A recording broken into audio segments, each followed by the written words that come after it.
Board games, am I right? Let's do it, crowdfunding roundup.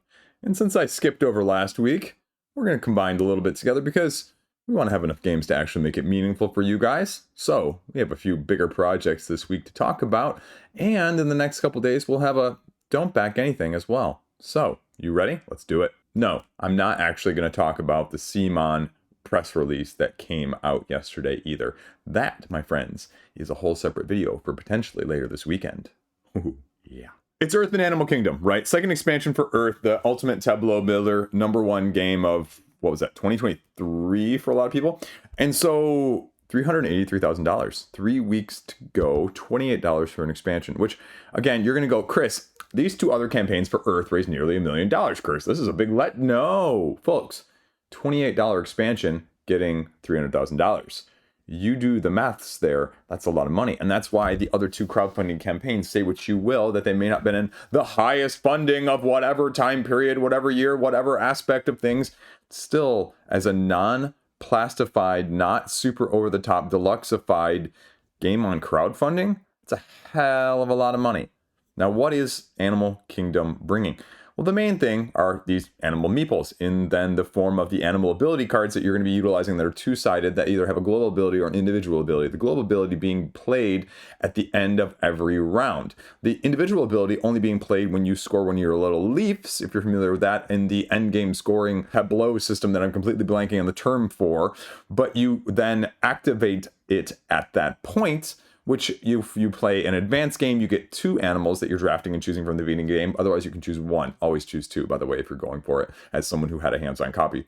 So that is the main thing that you're doing. However, the other mitigation that this gives you is that if you choose to, say, forego the placement of one of those leaves on the endgame scoring victory point tableau that is available to you throughout the game, you can then activate your animals at potentially any time. So in case, like I said in my video, that you find yourself not being able to achieve one of those in-game scoring conditions based on the tactical driven nature of this huge, slab of cards that you may not get the things you want in the first place style of game, well, you can pivot 3/4 of the way through and decide to just say, screw it, I'm not going to use this leaf anyway, and then I can use those powers to activate things along the way. But it doesn't solve the problem if you didn't like the big slab of cards in the first place, a la an Arc Nova situation as well, then this isn't going to be that favorable for you. Now, the other question that had to go along with this, right, that they were very clear up front with the instructions that I got with, well, it's right there, actually. The gameplay rules in that aspect is that, okay, do you need the other expansion to play this expansion? And I think there's like 2 animals, they said, at least in my prototype copy, that needed abundance, and you just take them out. They're of the 36, as it says right here in front of me. So that's pretty freaking good. So this is what you're getting. Panoramic tiles as the, well, reason that you get it on there, as well as a few little other upgrades. Fauna tree upgrade for returning backers. Huh, I didn't know that. So that's kind of cool. At the same time, the fauna, that's the endgame scoring tableau that I was blanking on earlier, by the way. That is something that I look at and I go, I just probably don't need it. It reminds me of the Everlow tree. It's a nice situation, but okay, sure, whatever. Yeah, you can get all the add-ons, but Disaster's mini module is probably the only other thing you're looking at right now. There you go. That's everything. In case you're not familiar with it, they give you a little activation tableau. I choose an action, everyone else follows situation until you create your 4x4 grid. 36 animals, 56 animeeples, because the other thing you have to know about the animeeples is that some of them are going to only activate when you move them, like you have to move them between the places of your tableau, and then they activate the certain places on your tableau, and they each have 4 unique abilities that are going to be interacting with your tableau, passive, generating income, gathering income, or kind of scoring income, if you will, that you're going to be using. But then some of them only have 1 meeple, and some of them are multiple meeples, depending on which animal it is, and the animals can only go to certain locations or environments based on their true habitat. So it's a nice thematic incorporation. Everything I already said there. So is that looking for you? And to be fair, they are actually good looking animal meeples there. That's it. And a lot of smarter people down here are going to tell you more important things and better ways that I can do it than that whole set. You saw me scroll past the videos, and that's Inside Up, and I thank them for sending it to me, but that's all you need to know. There you go. Trickerion, look at that. That's almost the same amount of money. Mind Clash, 10 Years of Magic. Brand new expansion as well. Stunning addition. Now, I talked about this in another video where I said I really don't like this Redux situation. I mean, yeah, 10th anniversary is 10-year anniversary. And this gives you an expansion, put it in perspective, though, with Earth having a second expansion. I think this is like the 4th expansion for Trickerion. This is, you know, right in the par and the brand association with Minecraft in the first place as a heavy worker placement style game. Worker placement, 4.25 rating on Board Game Geek. So again, that is their type of thing. Simultaneous action selection, worker placement is the vibe as well as the standout mechanic in how you're going to be doing this. Interestingly enough, at the 5-year-ish mark, they put out a collector's edition. So if you want to wait another 10 years at the 20-year anniversary, I'm sure we'll have an Ultimate Edition that you can pick up as well. Now you're getting enchantments, arcane-infused shards, and special abilities with companions that are going to be going along with this new expansion, as well as an Arcanist that moves between 3 of the main areas, potentially 4 if you have one of the other expansions as well. Unlocking new actions at those locations if you assign your characters to go there. Here are the 4 unique workers that you're getting: the Spectre, the Golem, the Trickster, and the Shapeshifter. I love the idea of this. I love the idea of having a worker that does different things at different spots. This is way too heavy of a game for me. I really would love to dabble in it, but it's another one where I would not probably understand the mechanisms and the nuances, and I would get lapped on the scoreboard, and so I would easily pass on it from that aspect. Why are you pledging now, though? It says once in a lifetime. Oh, okay, once in a lifetime. It says it's only going to be printed once. Okay. And some of the Minecraft stuff, to be fair, is not always easy to get in the secondary market, so I can't really tell you anything differently, especially now with the tariff situation. And I think a lot of people are just going to, you know, straight up squash retail if they can, unless it's from their pledge store. So here's all the other stuff and the other illustrations to tell you what you should get if you don't have anything. All of the big people, again, smarter than me, talking about it, showing you why you should be interested in it and why this differs potentially from the other heavy worker placement games. What's the price, though? Woo, dog! 171, but that gets you expansion, metal coins, standing pouches. Standing pouches? Oh, man. Game trays insert, promo card. Okay, what else do we actually got going on here? Expansion's not too bad, 30 bucks. It's pretty much the same as Earth right there. Upgrade pack is going to get you current owners seamlessly integrating with your collector's edition or the big box. One or nothing. Okay, well, there you go. That is it. What's the timeline for this, though? I'm kind of curious to know. Oh, they're going really aggressive before the end of the year. I wonder if that's changed, though, with the tariff situation. So maybe, maybe not. No increase of the tariff surcharge. It's increasing, but they potentially are going to add it as well because, well, if you're in North America right now, well, specifically us, well, you know what. Gazebo and Gingham! I actually really like these travel cases. They're super nice because, you know, I don't feel like lugging boxes everywhere that are awkwardly shaped that never quite seem to fit in like a backpack or a bag. And then you always worry about the corners of the box getting smashed. And you have those 1 or 2 Kickstarter backers that notice a slight crease in the box in the first place and get all bent over shape. And they're like, can you believe the damage to this? And you have to like blow the image up like 3 times to even see what they're talking about in the first place. Anyway, Gazebo and Gingham, they are thematic abstracts, if you will. Although I would make the argument that playing both of them, they are probably better for me at 2 people over 1. Now, this is also another interesting campaign as a multi-game situation when they get this sent to me, right? Like, you, again, always have these combinations of systems that you're looking at on surface value, and then you're going, okay, well, how does this actually utilize things, and how does this actually, like, interplay with what my interests actually are? Because when I was talking to Nick, emailing back and forth and saying, hey, do you want to cover this? I said, yeah. And then I was looking at Gazebo, I was looking at Gingham, and I was like, oh, yeah, Gazebo, right? Like, tile layers, like Anizia-style things. It's got dominoes. You're creating these sets and, you know, putting your little gazebos down to claim them, essentially, and you got some take-backs. You got to steal other people's gazebos based on, you know, area control, you know, sort of situation. And then at Gingham, I was like, it's like insects on a napkin, right? Oh, this looks really okay. And this is the funny part, and this is why we play games. This is why I always suggest to people, you try a bunch of games, not buy a bunch of games, right? This channel is not all about buying a bunch of games. This channel is all about telling you to find somebody who has the same taste as you, or that you can try other people's games first and then maybe potentially trade for them. You know, I just did the April math trade. That's a whole nother, we'll talk about it at the end of the video. Seeing how you feel, because you're gonna have ones that surprise you. And for me, Gingham, I actually enjoyed more. I would say that right now, if you're watching this, if you've watched my channel at all in the past, right? I've covered many a Bitewing game. And this is probably my second favorite behind Zoo Betas. And Zoo Betas is like a top, you know, probably 25 or 30 game for me all time. And so I don't say that lightly as a 2-player abstract lover. And like it says right here, 2 to 4 players. I would make a little bit of argument or worry that Gingham could be a little bit analysis paralysis, assuming, but Gazebo definitely isn't, just by the tile laying nature. Because Gingham, essentially what you're doing, screw it, we'll start with Gazebo since the page did it this way.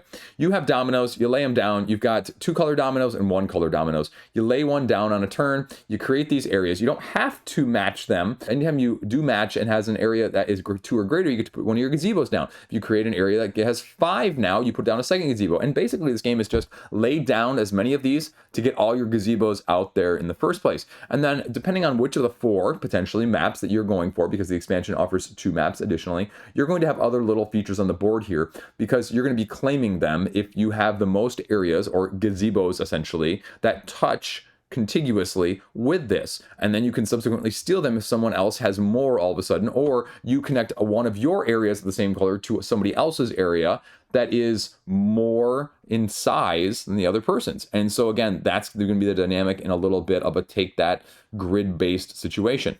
Let's see. Ooh, there you go. See, other people like it just as much. And so the other thing that you're going to have here, let's talk about gazebo. We talked about how to play it. Then we talk about 2 garden maps, the unique features, because you'll have those double color tiles, which are super powerful, but you only have a limited amount at the beginning, but you're going to have other ways to get them, or potentially even play more than 1 tile on your turn. So take that for what it is. Bitewing does a great overview video there if you want. Rulebook is always on the page. And then let's talk about Gingham here, because essentially what you've got going on here with Gingham is you have these little crowns on the outside which are representing your queens, and what you do is you lay one of them, and then you, in that row that it touches on the stitch side, you can see the stitch running right down the middle here. On the side that is closer to the stitch, you get to put one of your little ants, and basically you're playing connect 4, if you will, because if you can connect 2 areas of suites that are the same, you get to move them. Then you get to potentially capture them if you also have surrounded that suite on all the sides. And so those are going to be the dynamics of a little bit of area control, pick up and deliver aspect of things. But if you're not careful, somebody else can do the same thing, because as you connect them, you then have to combine 2 piles into one and you have to move it.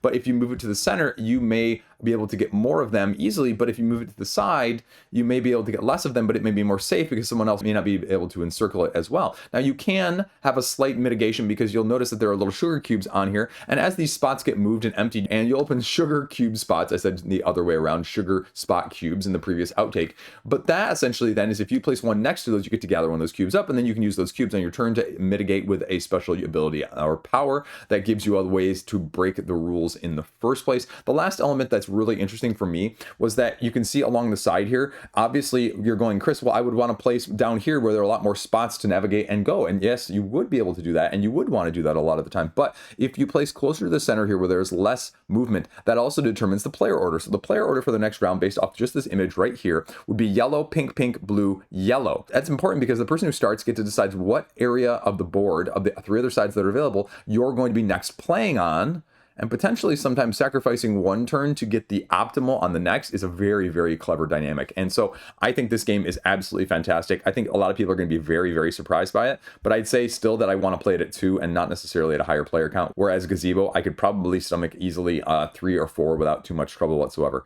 And again, I kind of like the wooden aspects of things. I like the wooden. I don't like the hefty metal pawns, although the hefty metal pawns would probably be nice because the cloth map that I had a little bit of a fold in it, even after unfolding it and having seen it out for a while. So that might not be too bad. So Nick, you got a good set of games here, folks. And again, this is, what, $39 games getting $70,000. So people are going to look at this and go, you know what? This is a good game. This is why you do indie, and this is why you do crowdfunding. So you know what? It doesn't have to raise $1 million to be thought of as really, really good. Holy crap.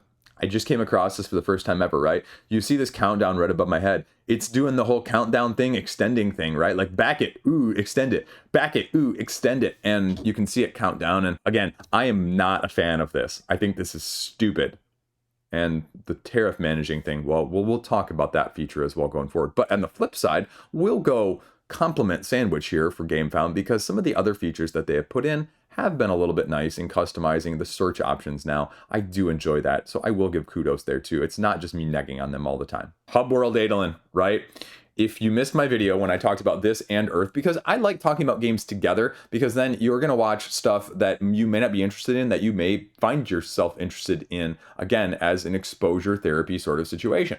But what I said in Hubworld Aidalon as sort of everyone compares it to Netrunner style vibes, because you're going to be digging through your opponent's side of the board as you do your actions on a turn-by-turn basis, is that it's going to be very divisive. And truth be told, the campaign has already raised a few eyebrows and a few concerns from me just as a whole. I think the game mechanisms, it reminds me very much in a similar sense of Star Wars Unlimited. The mechanistic approach to this game is incredibly good. I love it. I love Star Wars Unlimited.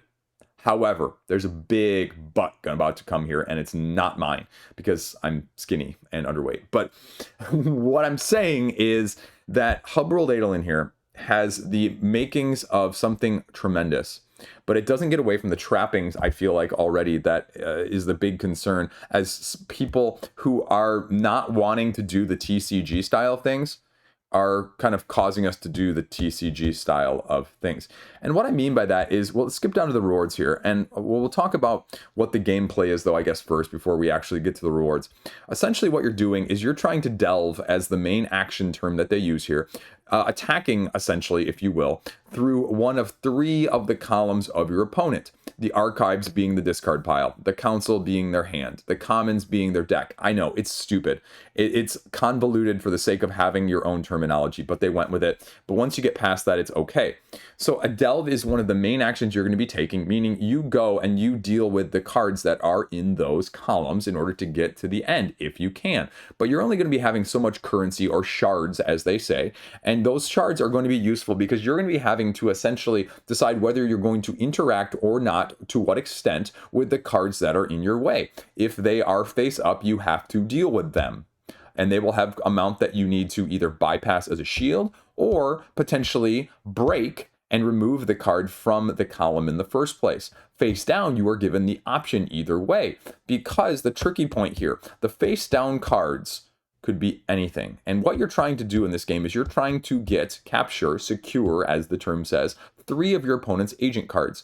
Agent cards are then your valuable cards that you have throughout your deck in a very limited number. It's 7 or 8. I can't remember offhand. We'll scroll down and it tells you a little bit of the deck construction aspect in a minute. That's a total of 45 cards split between all of the different types.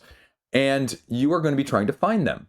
And so you're going to be going to each of these 3 areas, trying to capture them, because if you make it to one of these 3 end areas, then you get to search a certain number of cards depending on the quote-unquote heat that is available to you, that you can add to even if your delve is unsuccessful by paying an additional cost, which gives you access to additional cards. So for example, if your opponent has 3 heat, that means you would get to look at the top 3 cards if you made it through the commons of their deck, and potentially secure, capture, pay for the cost of any agents that are in those 3 cards. Similarly, if you think your opponent's holding them all in their hand, you could do the same thing there. Or if you see them discard stuff off of table, off of hand into discard pile, you can go that way because you will have cards that will allow you to cause them to do that, not intentionally. So that might be an easier path. So that is not necessarily a lesser path than others. Now, the other tricky sticking point here is you can have them face down sitting here. So if your opponent is too scared that they've put traps and barriers that are going to stop them and cause them to spend the shards that would otherwise allow them to delve or secure an agent when they get to the end, they might choose to bypass some of these face down cards where you are playing the I bluff, you don't know what I know that you know that I know that you don't know situation. And the agent that they're looking for all along might be sitting right here. And then you're going on the other side of things, Chris. Why would I even put my agent in that place in the first place? Well, these agent cards are actually super freaking powerful. So you want to utilize them. And therein lies the dynamic of the game. And so you can see why this dynamic is incredibly intriguing. But the problem I have right here is the reward section. $130. This is basically enough cards to potentially sort of asterisk play with 2 people. And it's just enough deluxe add-ons, though, for 1 person. It's not really deluxe add-ons for 2 people. So you'd have to add extra deluxeifications down here in order to actually get enough deluxeifications for 2 people. So that is already, like $160 essentially for barely enough 2-player. And we'll talk about that because that's my other issue with this as a whole. $80 because this is the gameplay, right? We'll talk about this one right here. We'll pull it up so you can see I'm not making it up. 300 cards. It's fine. Okay. This is my concern, right? Because I've seen this in the comment section. I saw this the second it launched. It was the first thing that stood out to me. The deck construction. everything you hear with deck construction, whether it's, you know, Arkham Horror or Lord of the Rings, there's a reason they redid some of the core sets, especially with Arkham Horror, right? It's because everyone was complaining, if I want to actually deck construct with more than one deck, you know, if I'm playing 2 or 3 people with this game, I want certain cards in almost every single deck, or at least certain cards right now in every single deck. And they say that they're going to put out a standalone, we'll talk about that in a second, standalone product every 6 months that you can just start in afresh there. But the problem is, if I have a couple of these sources, obstacles, or moments that I look at and I have 2 copies of, and I can put 2 copies in a deck, well, then if I want it in my deck and my opponent's deck when I'm deck constructing for both of us, or my opponent and I are sitting down and doing this before we decide to play because we have 3 hours to play every single night, then that's going to be an issue. Who gets it? So I essentially need to buy 2 of these then.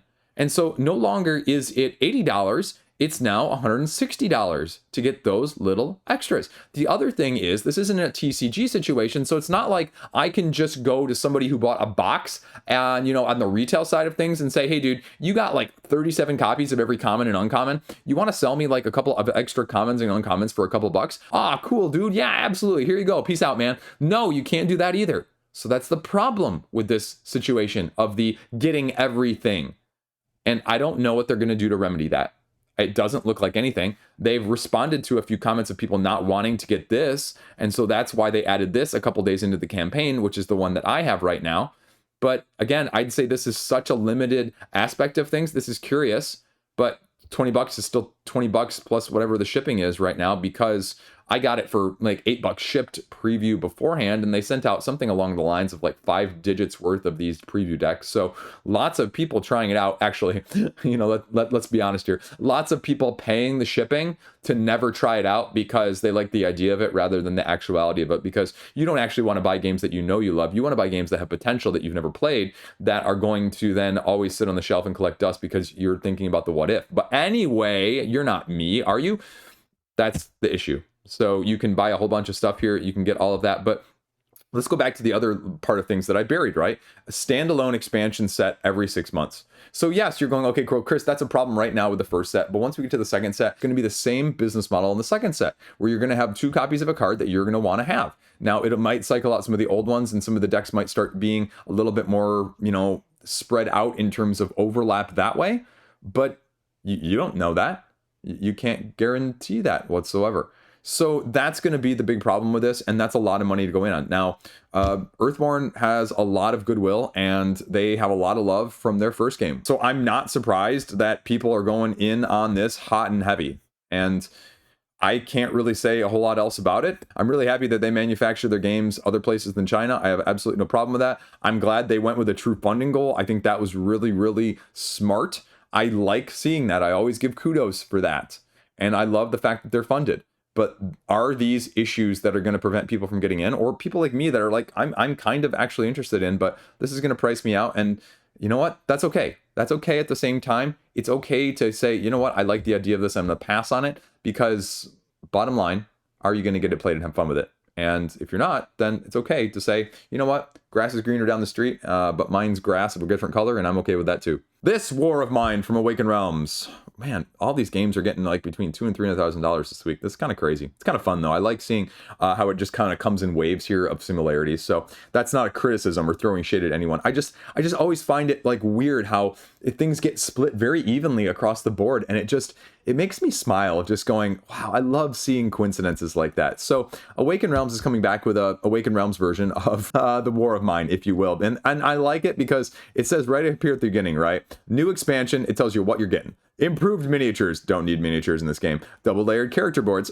maybe okay, and a redesigned rulebook. You know, I am seeing this more and more where people are redesigning rulebooks with subsequent iterations, which just makes me reiterate and re-emphasize the fact that people write SHI, well, you can finish the rest of that lettering, kind of quality rulebooks in the first place as a whole.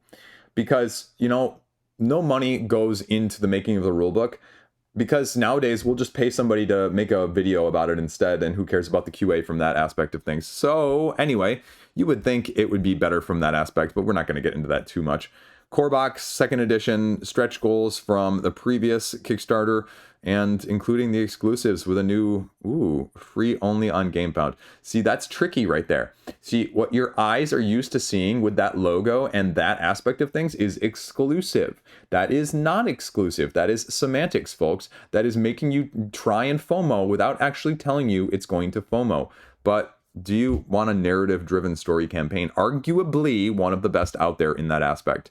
And that's not me. Like, people who play this game love this game, but I also look at a game like this and I go, this is like Seventh Continent, if you will, where this is my bias. So take this for however wrong that it is. These games that are narrative-driven decision-making of the choose what you do, rather than I take an individual mechanic and I control that as opposed to someone else controlling it altogether differently.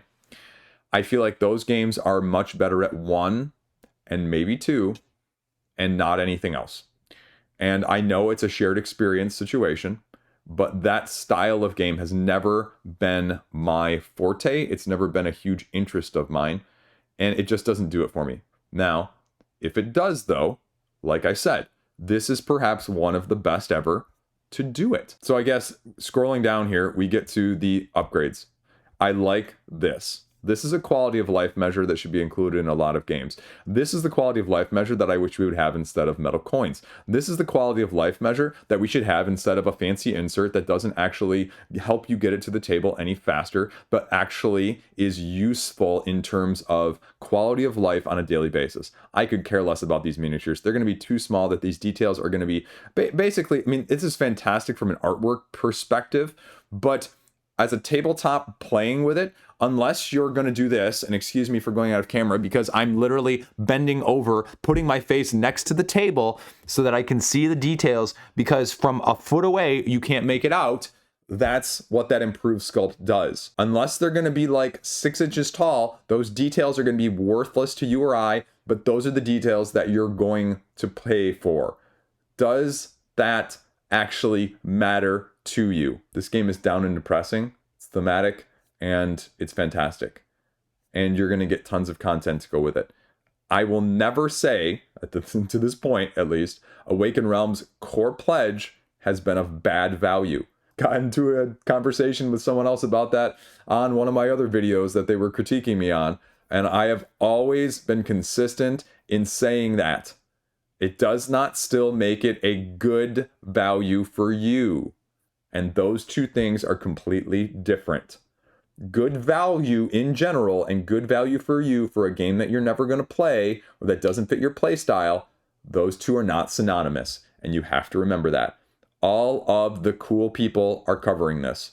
All of the smart people are covering this. You can get all of the stuff that's out there because this is, unlike a lot of the other stuff, this is a known quantity at this point. There is no question of what this gameplay is. I always find it weird, by the way, that they put their other games on here in terms of track record. Like the quality of Tainted Grail has no influence on the quality of this game. It's a nice thing to say our track record is this, but everybody has good and bad, so... Right? Where speaking of that, let's be honest here, right? I mean, I like it, but you're cherry picking, right? You don't see Lords of Ragnarok on there, you don't see Etherfields on there. So I think it's just funny when people do that. Either way, take it for what it is. It's Awaken Realms, so right? We're going to see where it goes, and it's going to get a bunch of more money, and if it's a game for you, I mean, there's probably not a whole lot out there that compares or competes with this. But again, you and it, that's the match you have to worry about. Now we're talking Fairytale. Fairytale, I put this on my sleeper hits of the beginning of the month for April, and I said, watch out for this one. So again, $300,000 is pretty freaking good for a sort of kids family friendly-ish step up. Chronicles of Evil, if you're familiar with that, as a crawl-based scenario chapter system that it's offering. Yes, the aesthetic is beautiful. Don't get sucked in by the aesthetic though. Look at the gameplay content. 40-page rule book, and you're going kids game? 40-page rule book? Family weight, Chris? No. Actually, looking at the rule book, a lot of it, over half of it, is literally just a how to play, mechanic by mechanic, setup by setup, as you're, well, just kind of creating your character at the beginning of it, because each of your characters has like 5 different boards that you're managing in terms of like their armor and their weapons and the skill mitigation that goes along with it that you fill up. And yeah, it's like double layer player board situation to the max, if you will, as you can see right there. And it runs you through the customization that you can do in each of these different aspects and avenues as you create your character at the beginning of the game, but also throughout the game as well. You're going to be doing skill checks. You're going to be placing icons and places along this hex-based sort of interconnected, interwoven map situation to gather, collect, craft, and end up fighting enemies along the way. I'd make the argument that it's probably not doing anything dramatically different than what you've seen, but it's doing it with a slightly different twist with some of these dynamics in that way of the explorative, especially on the family side of things, which we don't have a ton of. This is where the tricky point is, right? It's a price point situation. Solo mode, yeah, we talked about that. All the stretch goals, you're getting little upgrades with it. Are you willing to pay for 2 expansions and a gameplay bundle here for, again, about $200 almost before shipping, before tariffs, anything else along those lines? You know, it's Chronicles of Abel with more miniatures, if you will. So does this appeal? And I always wonder with these types of games, right? They're like your little tweeners. Are they actually having a significant market for them in what it's offering, right? It's going to be too light probably to play with your heavy game group. It may be slightly heavier than what you're going to play with my kids, you know, that are probably like 6, 7, 8 age range. And that middle group is like, okay, when they start wanting to play adult stuff and not really the kid stuff, does this span that or bridge that enough in that regard? And are you willing to pay? You know, I think I would probably still go, now seeing the final product, with something more like an adventure tactics. But that's me personally, and I like the aesthetic, and I think that's winning a lot of people over too. So there you go, plenty of video content if we actually get down to it right here. And there you go, that's what it is, and give it a look-see. Now, we have to talk about this. It's got $100,000, THQ Nordic Quest, based off of the video game, one of the RPGs of all time, Gothic. It's a crawl-based upgrade RPG scenario miniature-driven game, right? They tell you all about Gothic and its history, and they give you some generic renderings of a lot of this stuff. Fulfill your mission, complete your destiny, upgrade your talents and attributes and weapons and armor. Here is the overview, which really doesn't give you anything more than a generic description. Here's your random player board that you've seen 1,000 times. I don't have a freaking clue what makes this one that different at this point, right? I don't know. There's nothing on this page that makes you go, why would I get this over any other game like this that's out there, that I don't have to worry about the IP branding, and I'm more worried about the gameplay quality right now, because that doesn't seem to be the focus on this page. But if you want to get it, you can pay upwards of $100 right now to see. And yeah, this is the intro trailer. That is the only video on this page. Does that sound good to you? Risks and challenges? You don't really have a whole lot of game, and you don't really have a whole lot of game. So I don't know. Are you comfortable backing this? Apparently, for the tune of what, 124,000 euros at this point, 1,200 people are completely okay with that. So, whew, good luck to you. War of Whispers, $50,000. Expansion of Influence. Expansion of Influence. Expansion of Influence? However you want to say it, Ron Burgundy, whatever, right?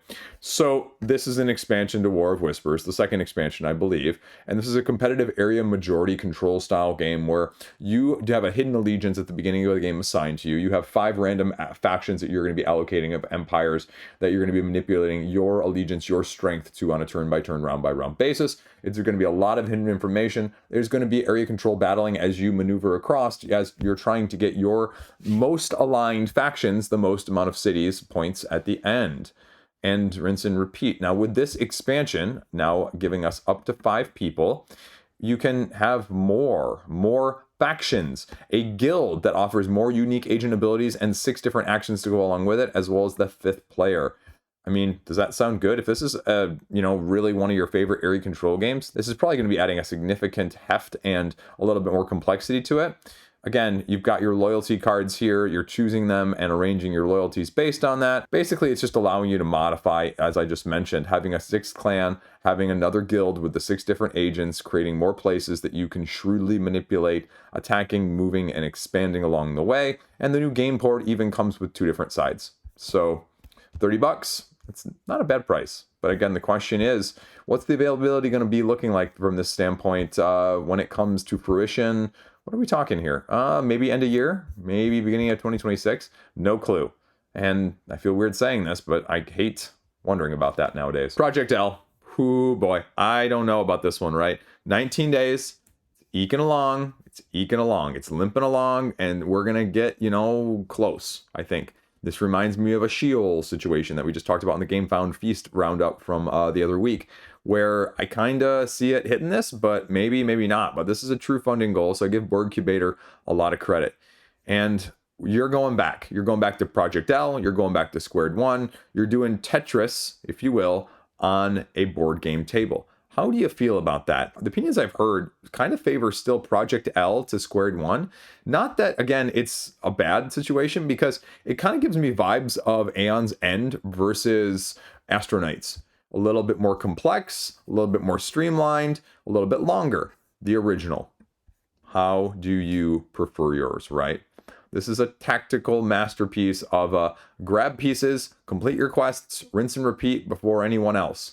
But does Tetris on the board game side of things really appeal to you to the tune of $150 before whatever shipping is going to be along those lines? Now, with Project L, some of this stuff has not always shown up widely at retail. That's been a main attraction to several of the other previous campaigns. I feel mixed on, again, the gameplay situation, adding with a player situation. But I don't really know what to make of which expansions are better. It kind of reminds me of like a Railroad Inc. Railroad Tile situation, where you look at all of these and we're fear-mongering about which ones are going to be good ones, so you buy them all, but ultimately you don't play with half of them. So that'd be my issue. I think the Joker expansion is one that maybe didn't show up at retail, or maybe it's because it had acrylics. And the Combo Master one here is the new one that you're getting basically extra actions with as you complete these tile puzzles. So how do you feel about that? Right there, Kickstarter exclusive. See, I wasn't just kidding about this. It has some of this that is more available. If you want to know the exact nitty gritty, right, it tells you, okay, how many points you get, the piece you get rewarded, and so you just gradually get a Tableau combo chaining system to get more of these pieces back, and then to build one subsequently a lot faster, and being smart about which ones you use that will cascade to allow you to build other ones subsequently without having to get a whole lot more later. And that's the strategy of it as a whole. Square One is a little bit different because you have to do a little bit more sequenced pieces in that regard. So essentially then you're just taking and placing sequentially, as well as merging them to create combos that you have to fill in along the way. So I like the idea of both of them, but I ultimately feel like it goes back to that Aeon's End Astronite version, where you're ultimately probably going to find one version of this comboing that is going to suit you more. And with something like this, this is one of those games where I probably can't tell until I actually physically play it, which is sort of discouraging because I want to like it, but if I can't tell which one I'm going to like better, then I have no freaking clue. And what do I tell people if you can't tell in these situations? If you can't tell, you wait. Diceverse, I mean, this is out of nowhere. I just like covering this stuff, right? This has 2 games on it here, Diceverse and Fly Further. Diceverse looks like what Dice Throne would be if AI designed it. And I mean that tongue-in-cheek, where it's a literal description, right? It's Dice Throne. You take your faction, you dump your dice onto this board, they land in hexes on whatever side they land on. You have 5 cards in your hand that are going to mitigate on a turn-by-turn basis, move and recruit or change their values, or even just attack. And then you use them to attack until either all of your opponent's dice are off the board, or you take out your opponent's base. Rinse and repeat. Straightforward, 4 factions, 2 players, 30 minutes. See, wasn't kidding. You just dump and go. And you got 4 factions to choose from that are all slightly asymmetric and giving you some options. So there you go. That's pretty much it. The rulebook is there. And then they have a little bit of exclusives here with the expansion. So this has like try and my kids would love it vibe for me as a whole. The other one, Fly Further, is a little bit of bluff bidding to go along these tracks as you're getting these planets and draft bidding them, trying to basically get further along the track to outdo your opponents. This has more of a chaotic mess, if you will, written all over it to me. Revealing a card on a round-by-round situation, I believe, to utilize secretly playing your own cards in order to manipulate it, resolving the card depending on what rewards you get and what actions you took, discarding, rinsing, and repeating. So, again, it's fine. It's expensive, though, in both of these for deluxe editions. But as a really small company, I'm not sure you'll find this anywhere on the secondary market whatsoever. And I remember people talking about in the comment section, the Menarashi Temple. I don't remember anything good, bad, or anything else in between with it. But again, indie. And it's got 36,000 bucks, so I like what they're doing. Give them a look-see. Solar Titans. I remember covering this one previously. It's funded. It's got 200%. It's got 10 grand. And basically, you just build your capital ship, and you do like a lane-ish battling based on the cards that you use to upgrade, like an FTL light version style of things, only if you fought each other. And you just basically go out and take each other's ships out in that way. 5 unique modes that you're going to be capitalizing on, because they're capital ships anyway. And a dueling mode that is the mainstay of it as you accumulate damage, but also upgrade your ship over time. And slowly firing sequencing as you basically just have a hugely tactical game going along. They talk about how you can do the different modes here, but you're playing this head-to-head. That's really the mainstay of this game. And the new stuff here is going to be giving you just new cards of different weapon types that you can use, as well as new armors to mitigate the damage in the first place. So what are we talking timeline here? Ooh, I like that. Okay, I like that. Conservatively, they're talking September. So basically, i.e. a print and play. Basically just printing it as soon as the campaign is almost done and getting it out to people in the ships by the end of the year. So give them a look-see. Solar Titans. Now we're talking Propagation Station, grow, clip, and bid on cozy houseplants. It gives me sort of like a distilled meets Verdant vibe, if you will, because essentially what you're going to be doing is slowly unlocking different portions of your little grow station in order to pop more plants, in order to have more equipment to help you with these, and then also gathering them in a simultaneous action selection system, bidding on them to outdo your opponent. And if we hop over to the rulebook, you can see here that these cards themselves are all going to change and mitigate your starting abilities in terms of how much you can grow, how hand size is, what propagation values, and as well as the pest values that you're going to be having to deal with along the way. And you can see how they all modify it down there. And that's probably my biggest concern is if you have a bunch of these cards, now you can only have so many of them in the first place,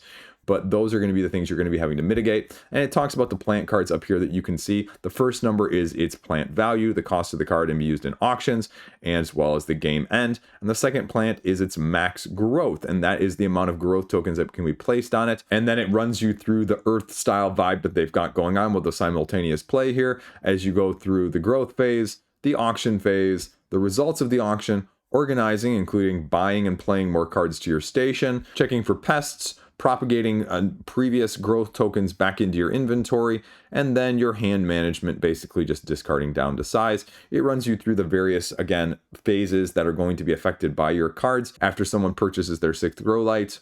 One more round and then the game ends. So the simultaneous color nature here allows for that play that we were just talking about. A few expansions to go along with it. Again, this gives me very similar vibes of I think I'd want to try it before anything else, especially when you're talking a Tableau builder for $100+ with all that expansions and deluxe upgrades included. So I think it's getting a lot of people won over by its aesthetic. It's hitting a bunch of stretch goals here to get a little bit of everything, it looks like, mostly deluxifications, but a few little gameplay elements as well. So are you comfortable with that? Because again, there's not really any gameplay. There's no one like me telling you anything about it. So you know what? I'm a negative influencer sometimes as well, but $50,000 is still good. There you go. Okay, I'm covering it. Starclash, real-time shooter style sci-fi strategy game, $6,900, 50 people backing it right now.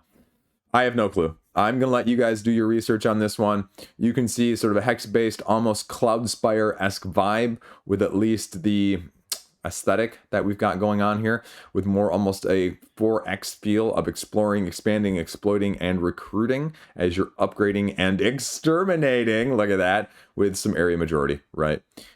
That's what you're doing. And so I'm going to leave you to look at whether or not these mechanisms are appropriate or right for you. and you can give it a look-see. If you can't hear the kids playing music loudly in the room outside I'm filming, well, good for you, because I can hear it. Now, if you want solo and co-op, though, they'll give you that with a campaign scenario situation, and if you have 15 minutes to spare, you can watch this video. Long and the short of it. And so there are some quotes on here, there is some content, so if you want to watch somebody else play it or talk about it, you can give it some look-see. That's it. I'm tapping out on this one, but if you like an RTS style video game port over the tabletop, there's Starclash. You know what? We're covering this one at the end just because I cover the stuff no one else covers because I have fun with it. Banana Boy versus Uni-Cone. Right? All of the 4 people watching at this point of the video are like, oh yeah, Chris does this all the time. This is exactly what Chris is known for. This is why Chris doesn't get any subscribers. Anyway, so what you're doing here, and along with the 70 people that are backing this right now, is you basically just flip all these cards out on the table, and then what you do on your turn is you choose 2 of them, you say what they are, and you flip them both over, and if they match and like type, then you get points, and that's it. Now, if you don't believe me and you're not interested in this at all, well, it says it's an award-winning game. Best party game, second best family game, and third best winner overall for the 2024, I'm assuming this is Board Game Geek, 54 card design contest, right? 2 to 6 players, age 8+, sort of like a Flip 7 in a completely different vibe. Basically, right there, everything that I said. The game ends when there are 6 or fewer cards left, you get points, and you just rinse and repeat. So, you know what? Look it. I'm not the only one covering it for once. I'm not the crazy balls. I am the crazy one. Don't worry about it from that aspect. But Thinker Themer's talking about it too. So, and Cardboard East. Actually, truth be told, that's actually where I saw it. I saw him mentioning it, I think on a blog post. So, no, that's actually where it was. I saw Miss Merck mention it on Board Game Geek because I follow those 2 people, right? Okay, so anyway, that's it. You can get it, and you'll like it, and you'll get it in July. That's all you need to know about. Charles Ward is bringing it to us, so give it a look-see. It's got $1,000. That's pretty impressive for a $9 game. There you go, crowdfunding roundup. That's all I got. You know, gosh, I've been dealing with this chronic injury for like 5 months now, and it just got aggravated yesterday about like the simplest of a kitchen thing, even though I've been doing fine. You don't need to hear about that. We're talking about board games.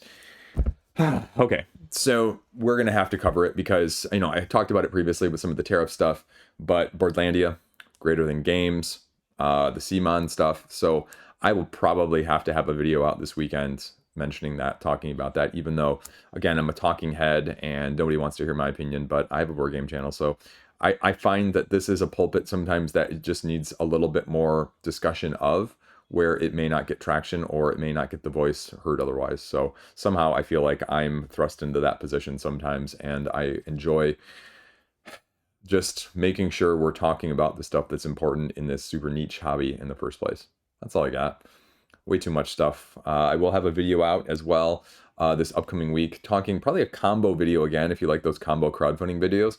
I have literally the copy of Holopacked prototype sitting behind the computer here on the table. That will be live with a copy combination of Final Titan from the folks who brought you Mindbug and Agent Avenue over at Nerd Lab, and then the upcoming Button Shy game, not deep, but Shallow Regrets, riding high off the coattails of that hotness that's going on Board Game Geek. And truth be told, I've been sitting on the news video for the month of April and all the other news highlights that aren't tariff related for almost a week or 2 now. So maybe I'll get up to editing that, and Patreon folks will have something exclusive for them. I have a YouTube members page as well. I need to figure out what to put on there, and I still am debating about doing the Ko-fi instead of Patreon because of all those changes. But either way, hit me up there, and I'd appreciate it. So have a great freaking day. Peace out.